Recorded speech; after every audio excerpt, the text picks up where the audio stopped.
مہکار میں وہ، جنگل میں کوہسار میں وہ، سورج چاند ستاروں میں، مومن کے کردار میں وہ، پھولوں کی مہکار میں وہ، جنگل میں کوہسار میں وہ، سورج چاند ستاروں میں، مومن کے کردار میں وہ۔ الحمدللہ نحمدہ ونصلی علی رسولہ الکریم۔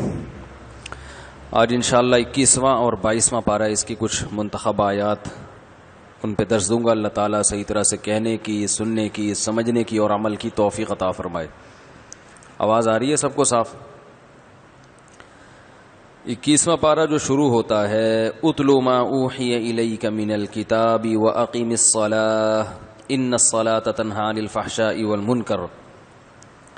اے نبی، آپ پر جو قرآن نازل ہو رہا ہے وہ آپ ان کو پڑھ کے سنائیے اور نماز قائم کریں۔ نماز بے حیائی اور برے کاموں سے روکتی ہے۔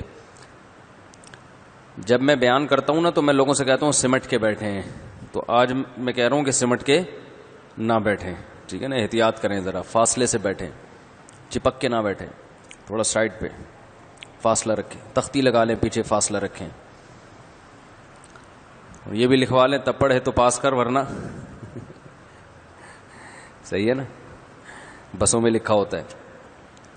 اللہ نے فرمایا نماز بے حیائی اور بری باتوں سے روکتی ہے۔ تو نماز کی یہ خاصیت ہے کہ جب انسان استقامت کے ساتھ نماز پڑھتا ہے تو بے حیائی سے اس کو آہستہ آہستہ نفرت ہوتی ہے۔ بعض لوگ کہتے ہیں فلاں تو بڑا نمازی پھر بھی بہت بڑا بے حیا، تو سمجھ لیں کہ اگر نمازی نہ ہوتا تو اس سے بھی بڑا بے حیا ہوتا۔ اس میں تھوڑی بہت اگر حیا ہے تو کس وجہ سے ہے؟ نماز کی وجہ سے۔ ویسے بھی نمازی آدمی کو سارا دن پاک رہنا پڑتا ہے اور بے حیا آدمی پاک رہتا نہیں ہے۔ اللہ نے فرمایا کہ یہ جو آپ قرآن ان کو پڑھ کے سناتے ہیں، اس کی ایک برحق ہونے کی بہت بڑی دلیل یہ بھی ہے، ما تخطہ بیمینک، آپ کے ہاتھ نے کبھی کچھ لکھا نہیں۔ کوئی رائٹر نہ ہو اور ایسی بہترین کتاب پیش کر دے ایک دم، تو یہ اس کی علامت ہے کہ یہ اس کی اپنی لکھی ہوئی کتاب نہیں ہے۔ کتاب لکھنا آسان کام ہے؟ بہت مشکل کام ہے۔ اور ایسی کتاب جو لوگوں کے دلوں کو ہلا دے۔ اب ایک انڈیا میں ایک لڑکی مسلمان ہوئی نا، ری ایکشن کرتی تھی، تو سورہ رحمان سنی اس نے، اس پہ اثر ہوا اور اسلام قبول کر لیا۔ اس کی ویڈیو بھی آئی ہوئی ہے، وائرل ہوئی ہوئی ہے۔ مولانا طارق جمیل صاحب نے اس سے بات بھی کی۔ اس پہ بہت سے لوگوں کا اعتراض بھی ہوا کہ مولانا طارق جمیل صاحب ایک لڑکی سے بات کیوں کر رہے ہیں؟ تو صحیح ہے نا؟ تو لڑکی کو تبلیغ کرنے کے لیے کس کو بھیجیں آپ بتاؤ بھائی؟ وہ بہن بیٹی بنا کے بیچارے اس سے بات کر رہے ہیں، نظر بہت ہی حیا کے ساتھ۔ تو اتنا زیادہ دین کو مشکل نہیں بنانا چاہیے۔ میں نے بتایا نا بھی، وہ ایک ماسی ہمارے گھر آئی، کام کرتی ہے، تو ہم اس کو زکوٰۃ وغیرہ بھی دے دیتے ہیں، کچھ تعاون کر دیتے ہیں اس کے ساتھ، غریب ہے بیچاری۔ تو میرے گھر والوں سے کہہ رہی تھی یہ مفتی صاحب دیکھو تعاون کر دیتے ہیں، فلاں مولانا صاحب ہیں، ان کے تو گھر کے میں قریب رہتی ہوں، ان کو میری غربت کی حالت کا علم ہے۔ میں ان سے گئی زکوٰۃ مانگنے تو انہوں نے منہ یوں کر لیا، میں قریب جا کے بات کر رہی ہوں تو منہ یوں کر لیا اور کہنے لگے کہ نامحرم کو دیکھنا حرام ہے۔ وہ بیچاری بوڑھی ماسی،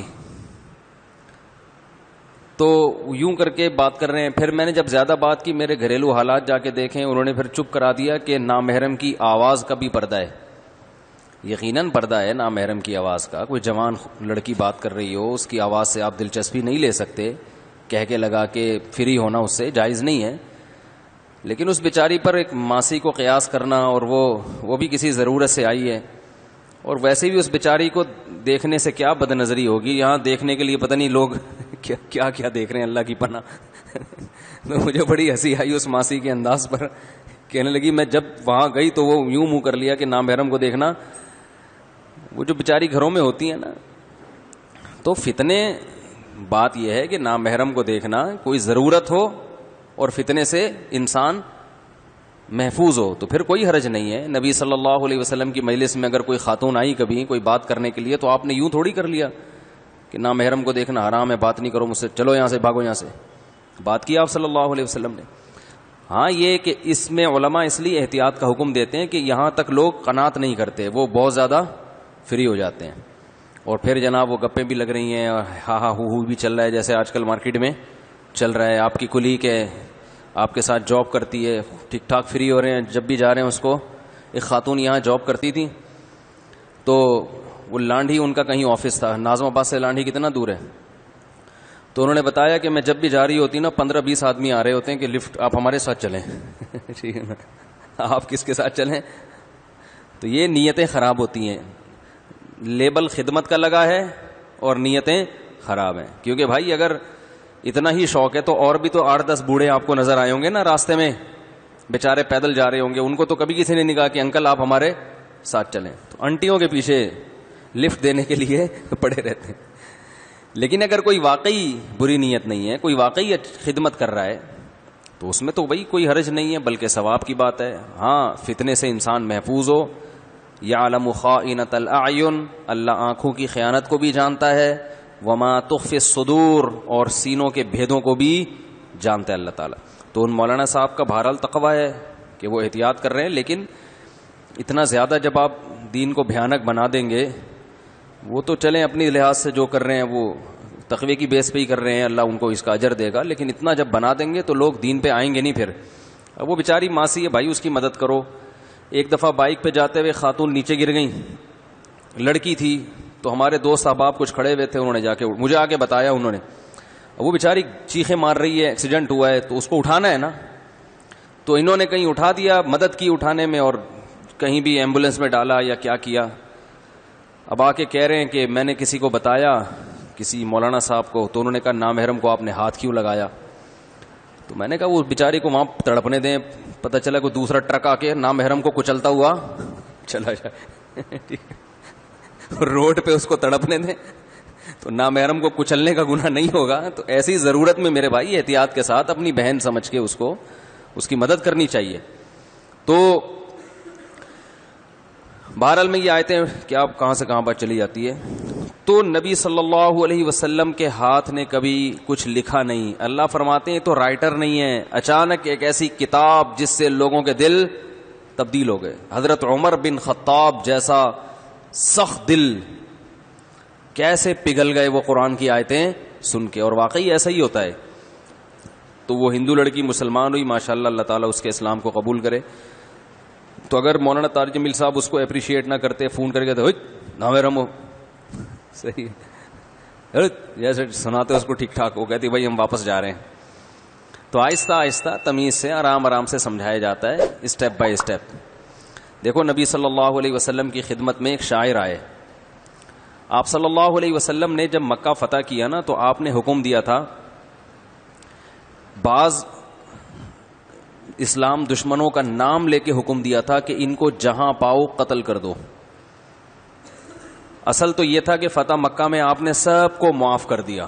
بڑے بڑے ظالم تھے جنہوں نے ظلم کیا، آپ کو مکہ سے نکالا، آپ نے عمومی معافی کا اعلان کر دیا کہ میں وہی کہوں گا جو یوسف نے اپنے بھائیوں سے کہا تھا، لا تثریب علیکم الیوم، سب معاف. لیکن کچھ ایسے تھے کہ ان کے بارے میں نبی نے کہا تھا یہ معافی نہیں ہے. ان میں ایک تھے کعب ابن زہیر. یہ نبی کے شان میں نبی کے خلاف حجو کرتے تھے، شاعری کرتے تھے رسول اللہ صلی اللہ علیہ وسلم کے خلاف. شاعری میں بڑی جان رکھی ہے اللہ نے. شاعر اپنے کلام کو بہت اچھے مقصد کے لیے بھی استعمال کر سکتا ہے، بہت خراب بھی استعمال کر سکتا ہے. تو وہ نبی نے ان کے بارے میں بھی حکم دیا تھا جہاں پاؤ قتل کر دو. تو یہ بھی فرار ہو گئے. تو بالآخر ان کو خیال ہوا کہ میں فرار ہو کے کہاں جاؤں گا. تو یہ چھپتے چھپتے مکہ میں آئے اور حضرت ابو بکر سے جا کے ملے اور کہنے لگے مجھے کسی طرح نبی کی مجلس میں لے جاؤ، میں اسلام قبول کرنا چاہتا ہوں. تو وہ سفارشی بن کے ان کو لے آئے. اب ان کو پتا تھا کہ میں نے ہمیشہ نبی کی شان میں شاعری کے ذریعے گستاخی کی ہے، تو اب اس کی تلافی ایسے ہی ہو سکتی ہے کہ میں نبی کی شان میں اشعار کہوں. تو انہوں نے نبی کی شان میں اشعار کہے، ان الرسول لسیف یستضاء به مہند من سیوف اللہ مسلول. محمد صلی اللہ علیہ وسلم ایک ایسی تلوار ہیں جو نیام سے نکلی ہوئی ہے، اور ہندی تلوار ہے، اور اللہ کی تلواروں میں سے ایک تلوار ہے.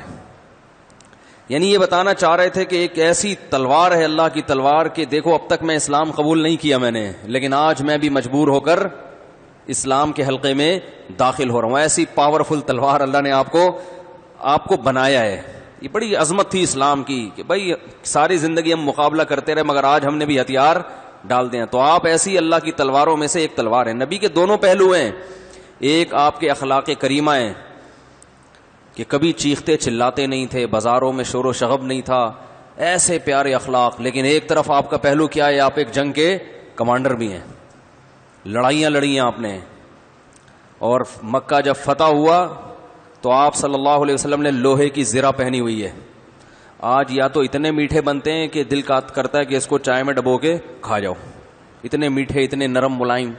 سخت بنتے ہیں تو اتنے کہ دل چاہتا ہے اس کو تھوک دو.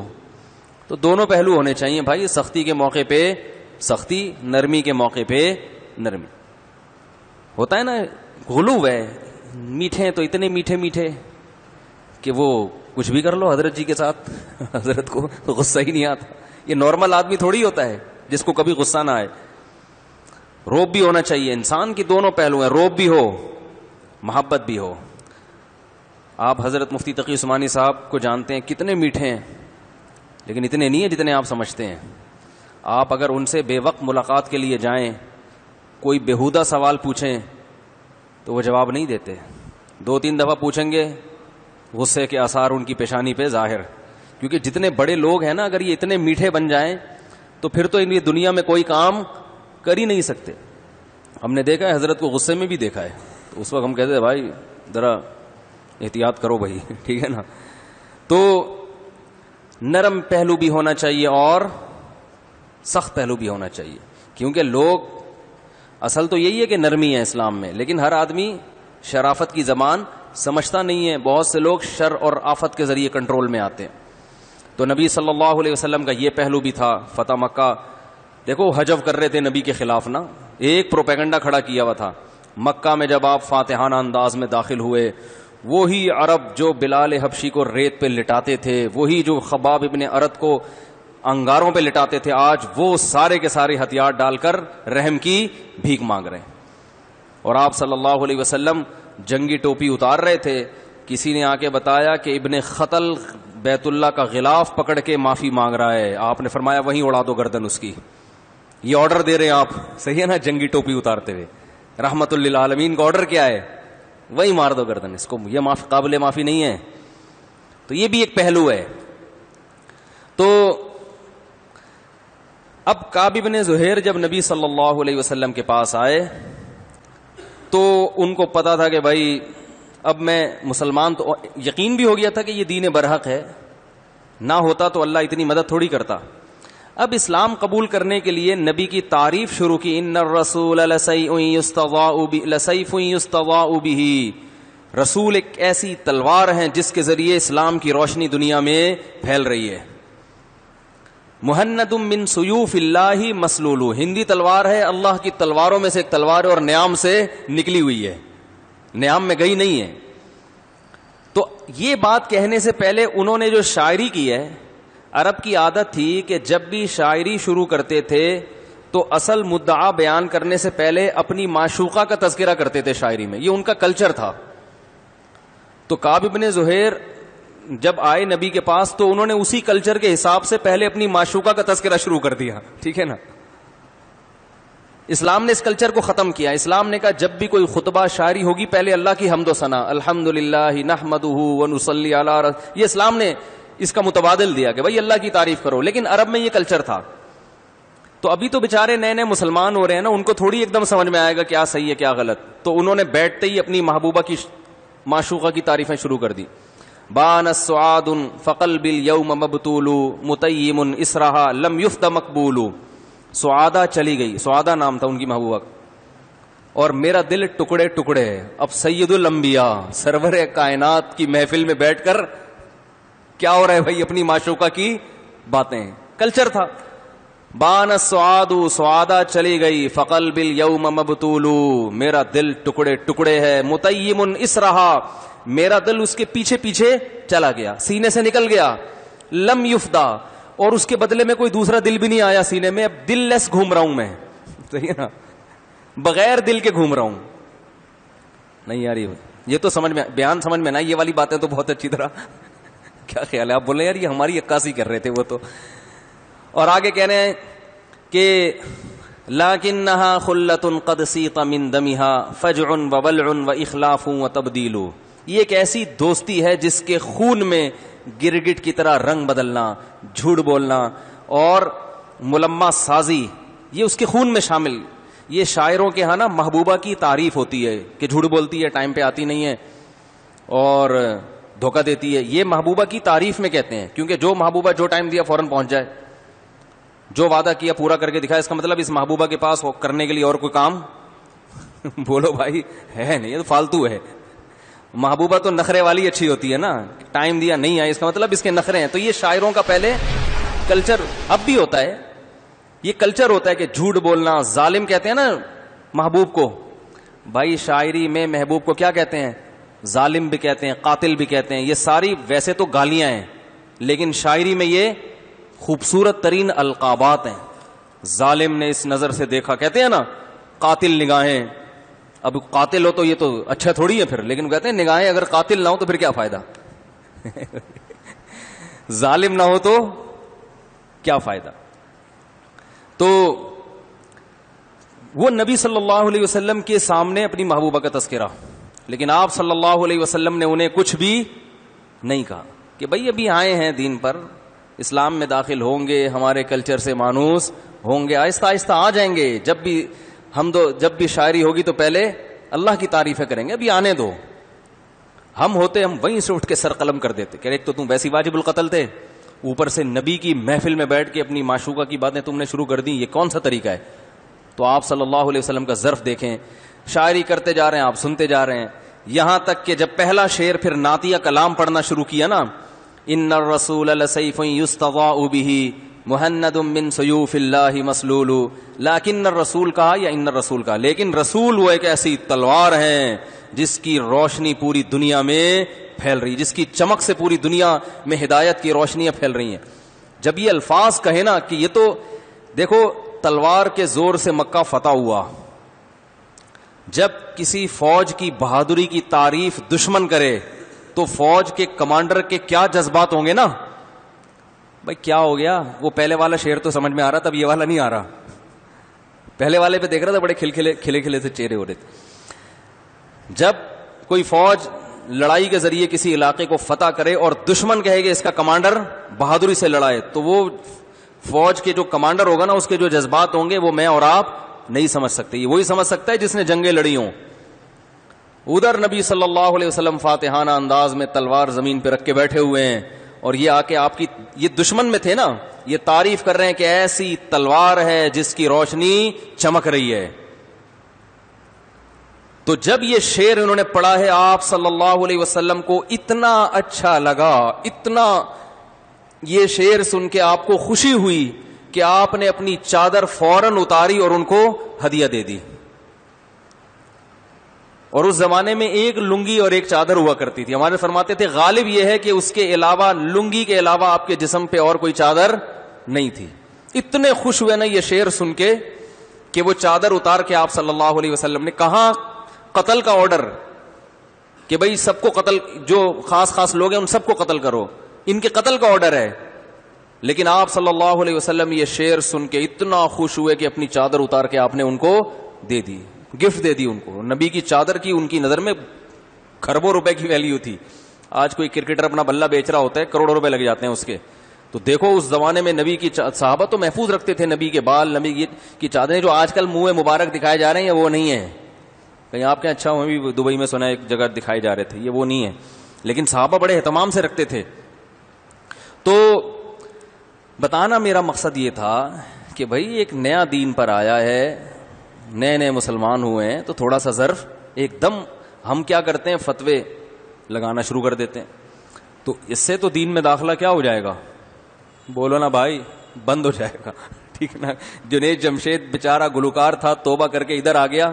گلوکاری میں اتنا پریشان نہیں ہوا جتنا دین پہ آنے کے بعد پریشان ہوا. ایک ایک لفظ اس کا پکڑا جاتا, ایک ایک لفظ کو جو ہے وہ دائیں بائیں لگا کے پتہ نہیں کیا سے کیا بنا دیتے ہیں.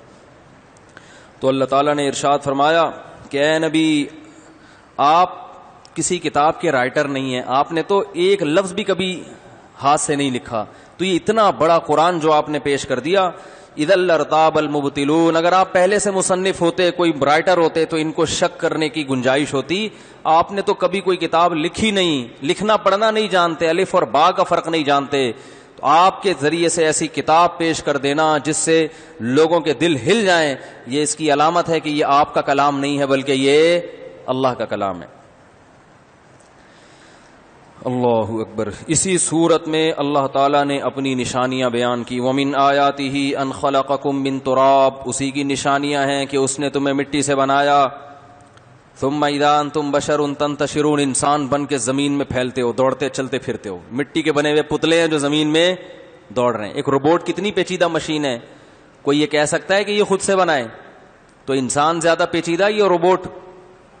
بولنا پڑے گا بھائی. تو انسان خود سے کیسے بن سکتا ہے؟ میں نے بتایا تھا نا, میں صاحب کے ساتھ جا رہا تھا, وہ یہیں کی یونیورسٹی میں پڑھتے ہیں, تو انہوں نے کہا یونیورسٹی میں ہمارے ایک پروفیسر ایتھیسٹ ہیں, ملحد ہیں, دلیل دے رہے تھے معاذ اللہ کے وجود نہ ہونے کی دلیل دے رہے تھے. کہہ رہے ہیں کہ وہ دلیل دے رہے تھے, دیکھو گاڑی میں ایکسیلیٹر جب لگاؤ گے تو گاڑی چلے گی, بریک لگاؤ گے تو بریک لگے گی, تو یہاں کوئی کام اللہ نہیں کر رہا, سارے کام خود ہی کرنے پڑتے ہیں. کبھی اللہ سے بولو گاڑی چلا دے تو نہیں چلے گی, اللہ سے بولو بریک لگا دے تو نہیں لگے گی. تو سب کام اسباب سے ہو رہے ہیں یہاں پہ, معاذ اللہ نہیں ہے, سب کام کس سے ہو رہے ہیں؟ اسباب سے. گاڑی کا ایکسیلیٹر دباؤ گے تو چلے گی, بریک لگاؤ گے تو لگے گی. میں نے کہا یہی بہت بڑی دلیل ہے کہ اللہ کے وجود کی.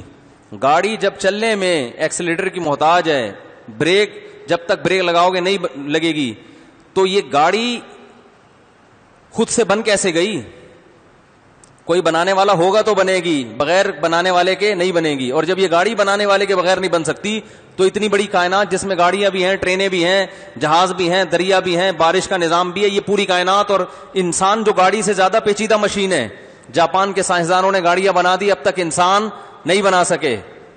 تو جو گاڑی بنانے والا انسان ہے وہ خود سے کیسے بن گیا؟ اسے بھی تو کسی نے بنایا ہوگا. کمال کی بات ہے, گاڑی نہیں چلے گی جب تک ایکسیلیٹر پہ پاؤں نہیں رکھیں گے.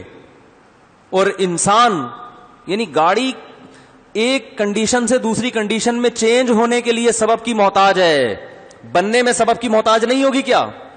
ارے بھائی, کسی چیز کو ایک حالت سے دوسری حالت میں کنورٹ کرنا کنورٹر کے بغیر ممکن نہیں ہے, اس کو پیدا کرنا کریٹر کے بغیر کیسے ممکن ہو گیا؟ غصہ آنے لگتا ہے, میرا دل چاہتا ہے میں اٹھا کے یہاں سے ٹھکائی لگاؤں. تو کریٹر کے بغیر اس کو کریٹ کرنا کیسے ممکن ہو گیا؟ تو جب گاڑی کا ممکن نہیں ہے تو اس پوری کائنات پر, بلکہ یہ انسان, اس کا کیسے ممکن ہو گیا جو گاڑی بنانے والا ہے؟ تبھی تو اللہ نے گاڑی کے بارے میں نہیں پوچھا کہ خود سے بنی ہے تم نے بنایا, اللہ کو پتہ ہے تو تم نے بنائی ہے. ہمارے بارے میں اللہ نے پوچھا خود سے بنے ہو یا تم نے خود اپنے آپ کو بنایا ہے. یقیناً ہم نے اپنے آپ کو نہیں بنایا. تو بنی ہوئی چیزوں کو دیکھ کر ہم یہ تو کہہ رہے ہیں کہ کوئی بنانے والا ہے, اپنے آپ کو دیکھ کر نہیں کہہ رہے کہ ہمیں بھی کوئی بنانے والا ہے. ہم کہہ رہے ہیں خود سے اتفاق سے بندر سے وجود میں آ گئے ہم. تو یہ پاگل ہے, کمبخت, ان کی باتوں میں نہ آیا کرو ایتھیسٹ. یہ جتنے دلائل دے رہے ہیں نا, یہ سارے دلائل ان کے خلاف جا رہے ہیں. سمجھ میں نہیں آ رہی بات, میرا خیال ہے یہ سارے دلائل ان کے خلاف جا رہے ہیں. ان کی جب عقل ماری جاتی ہے نا, جیسے پتھروں کے بنے ہوئے بت کے سامنے انسان جھکتا ہے تو عقل ماری جاتی ہے, کیا ہو گیا بھائی آپ سمجھاؤ, سمجھ میں نہیں آئے گا. تو ایسے ہی جو خدا کے منکر ہیں اوپر سے کیا ہیں, خالی ہیں دماغ, روبوٹ کے. میں نے ایک ایتھیسٹ سے بولا مجھے ایک بات بتا بھائی, تو یہ جو تصویر اگر میں یہاں بناؤں ایک انسان کی, بے جان آنکھ, بے جان ناک, بے جان زبان, بے جان دانت, بے جان کان, چہرے کی تصویر بنا دو, کوئی آپ سے آگے پوچھے یہ خود سے بنی ہے؟ ایک سائنسدان نے دعویٰ کیا ہے کہ یہ کروڑوں سال رنگ کے ڈبے مکس ہو کے یہ تصویر خوبصورت سی بن گئی, تو آپ مانو گے؟ وہ کہے گا کبھی نہیں. میں نے کہا یہ تصویر جو بے جان ہے خود سے نہیں بن سکتی, جبکہ ایسی آنکھ جو دیکھتی بھی ہو, ایسی ناک جو سونگتی بھی ہو, ایسے کان جو سنتے ہوں, ایسی زبان جو چکھتی اور بولتی ہو, ایسے بال جو گرو کرتے ہوں, اور ایسی بھویں جو گرو کرتی ہوں, اور ایسے ہونٹ جو بولنے کا ذریعہ بنتے ہوں اور خوبصورتی پیدا کرتے ہوں, اور پھر اس چہرے میں ہاتھ بھی, ٹانگیں بھی, پاؤں بھی, دل بھی, دماغ بھی, جگر بھی, اور یہ سارے پرزے ایڈجسٹ ہو کے اپنا اپنا کام کر رہے ہوں. یہ خود بخود کیسے بن گیا؟ اور ڈارون نے یہ تو کبھی دعویٰ نہیں کیا کہ یہ بے جان بت خود سے وجود میں آیا ہے، وہ کہے گا یہ انڈیا والوں نے بنایا ہے. تھائی لینڈ میں جو بتوں کی ایک ہول سیل مارکیٹ ہے، 4 بتوں پہ 5واں فری. میں گیا تھا وہاں پہ، وہاں بھگوان جو ہے نا، تھائی لینڈ میں بھگوانوں کی ایک بڑی مارکیٹ میں نے دیکھی. اس میں فائدہ یہ تھا کہ 4 بھگوان پہ 1 فری. ٹھیک ہے نا. تو وہ جو بھگوان تھے نا، وہ بھگوان، اچھا 4 بھگوان پہ 1 فری، اور کچھ خصوصی پیکج کے تحت وہ ریٹ ان کے نیچے بھی ہوتے تھے. وہ بھگوان جو آپ کی بگڑی بنائیں گے، 4 خریدنے پر 1 بولتے کیوں نہیں بھائی فری. ٹھیک ہے نا. تو ایک خبر دے رہا ہوں میں. اب مجھے ایک بات بتاؤ، وہ بھگوان، وہ بت جو نہ دیکھتا ہے نہ سنتا ہے، ام لہم ارجل یمشون بہا، اس کی ایسی ٹانگیں نہیں ہے جس سے چل سکے. قرآن کہتا ہے ام لہم اعین یبصرون بہا، اس کی آنکھیں نہیں ہے جس سے یہ دیکھ سکتا ہے. ام لہم آذان یسمعون بہا، اللہ فرماتے ہیں ان بتوں کی ایسے کان ہیں جس سے یہ سن سکتے ہیں. کچھ بھی نہیں ہے بیچاروں کا. اس بت کے بارے میں آج تک کسی سائنٹسٹ نے دعویٰ نہیں کیا کہ کروڑوں سال میں بھی اس ڈیزائن کا بت خود وجود میں آ سکتا ہے، بے جان بت. تو یہ جو چلتا پھرتا جاندار بت ہے، جو بولتا ہے کانفیڈنس کے ساتھ، دیکھتا ہے، سنتا ہے، چلتا ہے، اور روبوٹ بناتا ہے، روبوٹ جیسی مشینیں، اور لوہے کو پگھلا کے ہوائی جہاز بنا کے اڑا لیتا ہے. صحیح ہے نا. اتنا ذہین دماغ والا بت ڈارون کہتا ہے اتفاق سے وجود میں آ گیا. خدا کی قسم قرآن کی آیت یاد آتی ہے ایسے موقع پہ، فَإِنَّهَا لَا تَعْمَى الْأَبْصَارُ، اللہ کہتے ہیں آنکھیں اندھی نہیں ہوتی، وَلَكِنْ تَعْمَى الْقُلُوبُ الَّتِي فِي الصُّدُورِ، سینوں میں جو دل دھڑک رہے ہیں یہ اندھے ہو جاتے ہیں، سمجھ میں نہیں آتی باتیں. تو خدا نے ایمان دیا ہے، اللہ پہ وجود کا یقین ہے، اس پر اللہ کا شکر ادا کرو، اور ان کمبختوں کی باتیں نہ سنا کرو. لوگ سنتے ہیں آج کل ایتھیسٹ کو، کہنے دلائل سب کے سننے چاہیے. کوئی طاقت نہیں ان کے دلائل میں، لیکن ان کے دلائل آپ کے دل میں وسوسہ پیدا کر دیں گے. وسوسہ کیا ہوتا ہے کہ انسان جب ایک چیز کو بار بار سنتا ہے نا، کتنی ہی یقینی ہو، لیکن شیطان کو اس کے بارے میں وساوس پیدا کرنے کا موقع مل جاتا ہے. آپ کی عبادتوں سے اطمینان ختم. اللہ کے وجود کے دلائل اللہ نے اتنے قائم کر دیے ہیں، اور جتنے مادی، جو مادہ پرست لوگ ہیں نا، جو مادے پہ ریسرچ کرتے ہیں، تو اللہ نے تو قرآن میں اپنے وجود کے دلائل مادی چیزوں سے دیے ہیں. تو جتنا مادے پہ ریسرچ کریں گے اللہ کے وجود کا اور یقین ہوتا چلا جائے گا. لیکن ریسرچ کے لیے بصیرت کی آنکھیں کھلی ہونی چاہیے. خواہشات کی آنکھیں اگر کھلی ہوں گی تو یہی چیز آپ کو اللہ سے غافل کر دے گی. نہیں یاری بات میرا خیال ہے سمجھ میں. ابھی میرا چونکہ ٹاپک نہیں ہے اس پر، میں پھر بعد میں بات کروں گا کسی میں، پورا یہ ہمارے جو ہے نا پارا رہ جائے گا. تو اللہ نے فرمایا اسی کی نشانیوں میں سے ہے جس نے تمہیں مٹی سے بنایا، پھر تم انسان بن کے زمین میں پھیل جاتے ہو. خلق لکم من انفسکم ازواجا، اسی کی نشانیوں میں سے ہے اس نے تمہارے لیے جوڑے پیدا کیے، مرد کے لیے عورت اور عورت کے لیے مرد. لتسکنوا الیہا، تاکہ تمہیں ان سے سکون حاصل ہو. تو شادی کا بنیادی مقصد کیا ہے؟ بولو بھائی، سکون. گھر کا بنیادی مقصد کیا ہے؟ سکون. اگر نہیں ہے تو اس کا مطلب کوئی ٹیکنیکل فالٹ معاشرے میں. ابے بولو نا بھائی. روٹی کا بنیادی مقصد کیا ہے؟ پیٹ بھرنا. نہیں بھر رہی تو یہ روٹی کا قصور ہے، میدے میں گڑبڑ ہے. پانی کا بنیادی مقصد کیا ہے؟ پیاس کا بجھنا. اگر پانی پینے سے پیاس نہیں بجھ رہی تو یہ پانی کی ہیڈک نہیں ہے، پانی میں فالٹ نہیں ہے. یہ فالٹ کس کا ہے؟ میں ایک دم موبائل خراب ہو گیا نا، سب کو دکھا لیا، وہ آواز نہیں آ رہی تھی، سب کو دکھا لیا سرینا مارکیٹ میں، سمجھ میں نہیں آ رہا اسپیکر میں مسئلہ کیا ہے. پھر انہوں نے کہا مفتی صاحب کان کا فالٹ معلوم ہوتا ہے. اب صرف کان کا چیک اپ رہ گیا. اس کو تو ہم نے ہر طرف سے چیک کر لیا، ٹھیک ہے، اب ذرا ایک دفعہ اپنے کان کا بھی ٹیسٹ کرا لیں. تو بعض دفعہ ایسا ہوتا ہے کہ آپ کا کان ہی ٹھیک کام نہیں کر رہا ہوتا. تو میرا تو ٹھیک تھا، وہ پتا چلا موبائل میں ہی کوئی فالٹ ہے، ان کو سمجھ میں نہیں آ رہا تھا. روٹی کا کام ہے پیٹ بھرنا، نہیں بھر رہی تو اس کا مطلب ہے میدے میں کوئی فالٹ. بولتے کیوں نہیں یار؟ آپ کو میں بلوا رہا ہوں پھر بھی نہ بولیں تو اس کا مطلب آپ کے گلے میں کوئی فالٹ ہے. گلا بھی احتیاطاً کہہ رہا ہوں ورنہ اچھا خیر مذاق کر رہا ہوں، اس کو سیریس نہ لے جائیں آپ.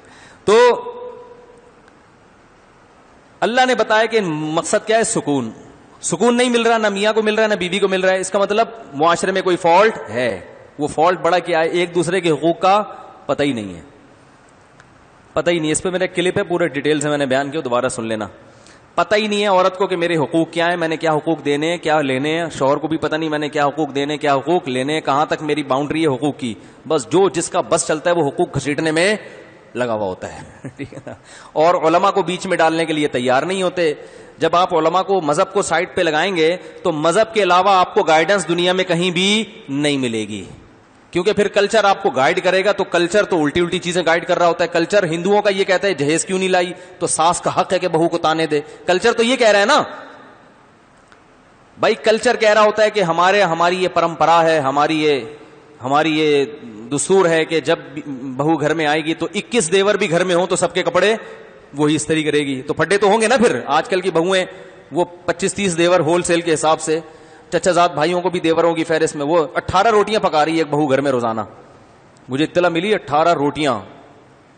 تو میں نے کہا بھائی یہ اس کو یار یہ کسی باورچی کو تندور سے اٹھا کے لے آؤ بہو بنا کے, وہ زیادہ بہتر ہے, ٹھیک ہے نا. وہ بیچاری 9 عمر لڑکی کی شادی ہو, 18 روٹیاں روزانہ دن میں 3 ٹائم. تو میں نے اس کے میاں کو میں نے بولا ظلم ہے اللہ کے بندے. اس نے کہا میرے ابا کا حکم ہے, اماں کا حکم ہے. میں نے کہا ابا اماں سے بولو, مجھے بول دو بھائی, مجھے نہیں, یعنی وہ ان کو اپنے آپ کو کہ میں بنا لوں گا. یہ تو زیادتی ہو رہی ہے نا. لیکن کلچر ہے کہ بھائی سب کا کھانا بنے گا. تو بعض دفعہ بہو کا کلچر کچھ اور ہوتا ہے, وہ ساس پہ ظلم کر رہی ہوتی ہے. تو کلچر کو ہر جگہ تھوپا ہوا ہے. اور پھر کچھ چیزیں گوروں سے لیتے ہیں. گوروں کا کلچر تو یہ کہ کوئی کسی کی خدمت, بولو بھائی, وہ کہنے پیسے بھی اپنے اپنے ہیں. بیگم اپنا برگر خرید کے خود کھائیں گی, میاں اپنا برگر خرید کے خود کھائیں گے. تو ان کا کلچر یہ ہے. تو کلچر تو صحیح گائیڈ کر ہی نہیں سکتا, وہ تو عجیب عجیب چیزیں سکھا رہا ہوتا ہے. تو آپ کے پاس اسلام کے علاوہ کوئی آپشن ہے ہی نہیں. تو شادی کرنے سے پہلے ایگریمنٹ کیا کرو کہ بھائی اسلام کے مطابق جو حقوق ہے نا انہی پہ چلیں گے. نہیں تو بتا دو, کیونکہ مجھے پتا ہے پھر پہلے سے لڑائیاں ہوں گی. بتا دوں میں, آپ چل ہی نہیں سکتے, 4 دن نہیں چل سکتے. 20-20 سال کی گرل فرینڈز ہوں گی نا, دوستیاں ہوں گی, جس دن شادی ہوگی اگلے دن سے پھڈے شروع.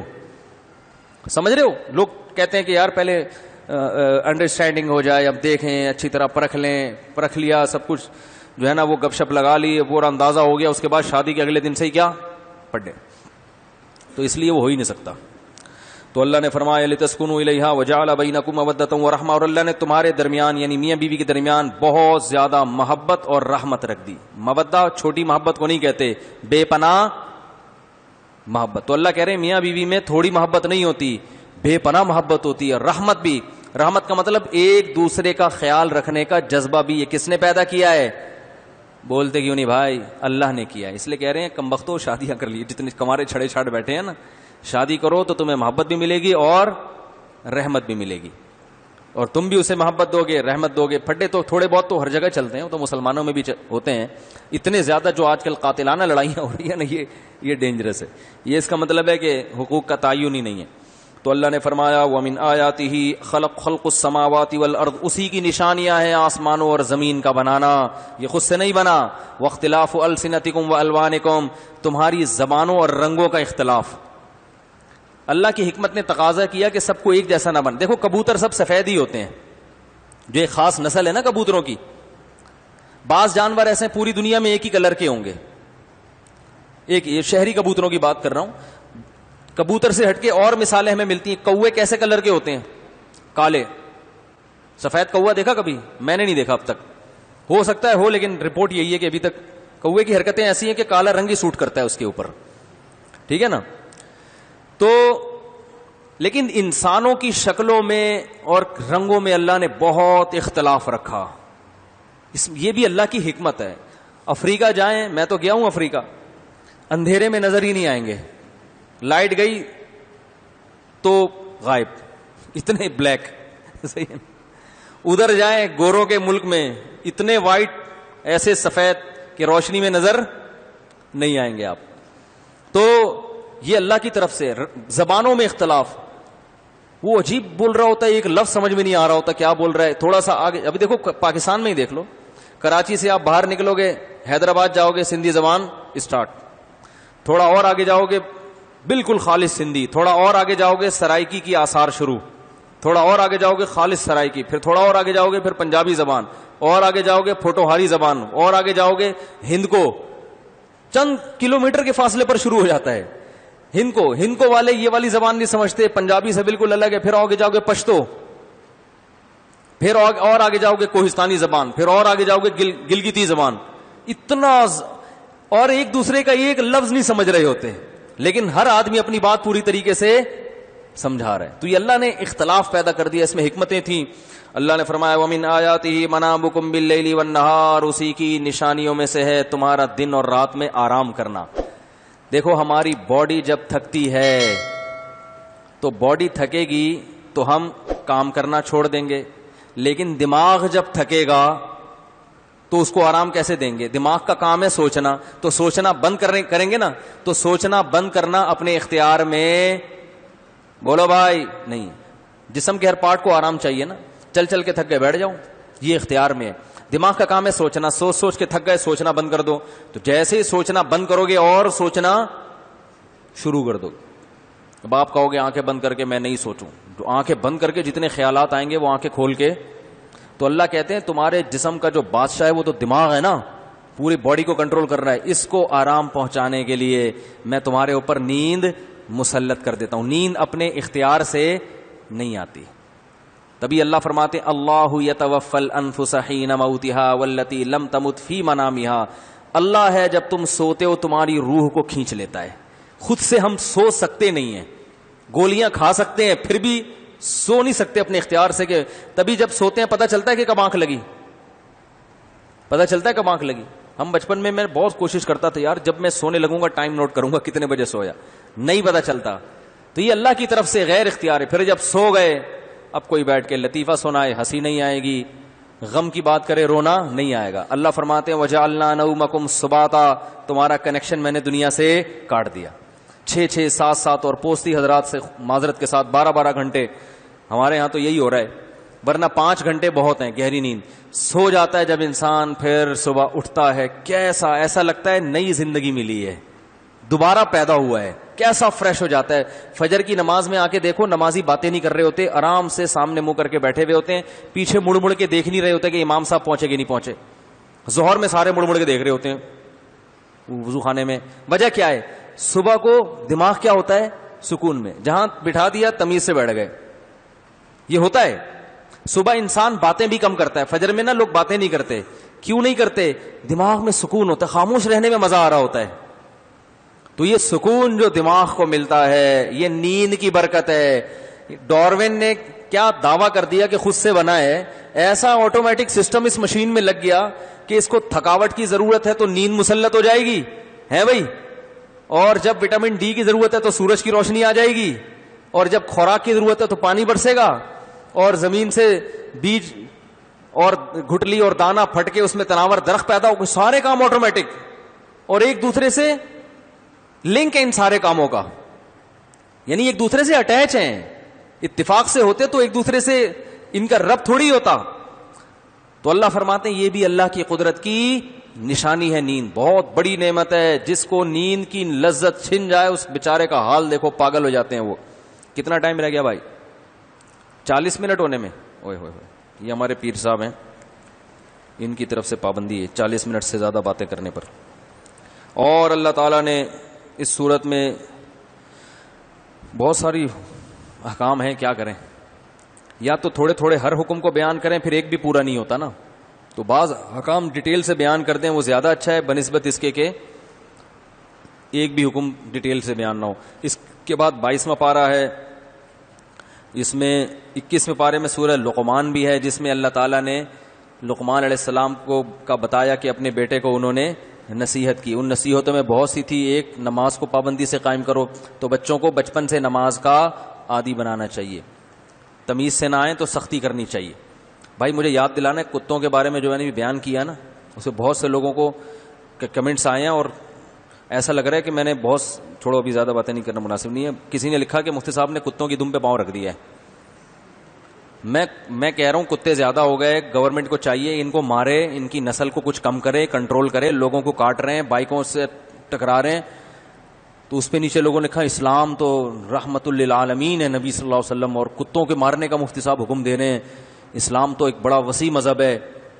تو اسلام اتنا وحشتناک ہے کتوں کو انسانوں کو کاٹنے کی اجازت دے دے مگر انسان کو کتے مارنے کی اجازت نہ دے، ایسا مذہب نہیں ہے. تو کتے پہ میں نے ذرا بات کرنی ہے، بہت سے لوگ کتے پن پہ آئے ہوئے. ہاں یہ پھر دوبارہ سے بھی ہاں یہ جانے دیں.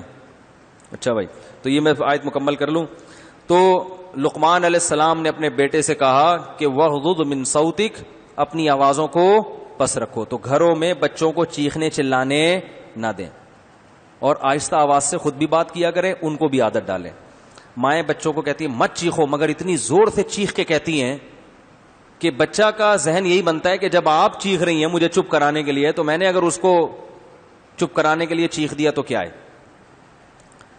تو اپنی آوازوں پہ جب کنٹرول رکھیں گے تو پھر بچے بھی آہستہ آہستہ آواز پہ کیا کریں گے, کنٹرول. گھروں میں سکون نہ ہونے کی ایک وجہ یہ بھی ہے کہ کوئی بھی تمیز سے بات کرنے کے لیے تیار نہیں ہے. جو بات ہوتی ہے لٹ اٹھا کے چیختے ہیں, کیا پکا ہے, ایسے چیختے ہیں نا, کیا پکا ہے, گھر میں پکا ہوا کیا ہے. تو بچے ایسے ہی چیخ رہے ہوتے ہیں اسکول سے آ کے, پلیٹیں اٹھا اٹھا کے پھینک رہے ہوتے ہیں. یہ کارٹون سے بھی آتی ہے یہ چیز. کارٹون بچہ کارٹون کا بہت زیادہ اثر لیتا ہے.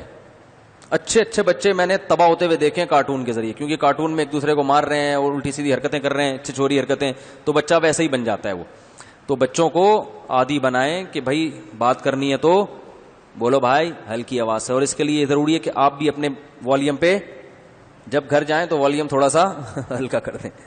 گھر والوں کو بھی کہیں, بیگم صاحبہ کو بھی, بات کرو بھائی آرام سے. بات غلط ہو کوئی بات نہیں ہے, لیکن ہو آرام سے. بات بھی غلط ہو اور ہو بھی چیخ چلا کے تو وہ تو اور ڈبل غلط ہو جائے گی نا. تو بات صحیح ہو اور آرام سے ہو, یہ بہت اچھی بات ہے. تو اس سورہ لقمان میں ہمیں یہ حکم ملتا ہے. کل انشاءاللہ ہم 23واں پارہ پڑھیں گے. پھولوں کی مہکار میں وہ, جنگل میں کوہسار میں وہ, سورج چاند ستاروں میں مومن